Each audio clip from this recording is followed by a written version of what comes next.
सचिन तेंडुलकरचा मुलगा अर्जुन तेंडुलकरचा साखरपुडा थाटात पार पडलाय. या साखरपुड्याच्या बातम्या आता सोशल मीडियावर गाजायला लागल्यात. एरवी सचिनची मुलगी आपल्या लूकमुळे चर्चेत असते. पण तुम्हालाही हा प्रश्न पडला असेल की सचिनची होणारी सून आहे तरी कोण? तर सचिनच्या होणाऱ्या सुनेचं नाव आहे सानिया चांडोक.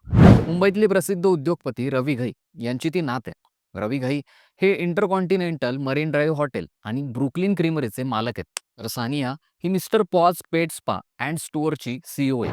तिने कॅथेड्रल आणि जॉन कॅनन स्कूलमधून शिक्षण पूर्ण केलं. तर लंडन स्कूल ऑफ इकॉनॉमिक्समधून तिने बिझनेस मॅनेजमेंटमध्ये डिग्री मिळवली आहे. सोशल मीडियावर ती फारशी ॲक्टिव्ह नाहीये. सानिया आणि अर्जुन हे दोघेही बालपणीचे मित्र आहेत. जवळचे काही मित्र आणि मोजक्याच नातेवाईकांच्या उपस्थितीत काल त्यांनी साखरपुडा पार पाडलाय. सानिया ही उद्योजक घरातली असल्याने कोट्यावधींच्या संपत्तीची मालकीण आहे. तर अर्जुन हा मुंबई इंडियन्सकडून खेळतो.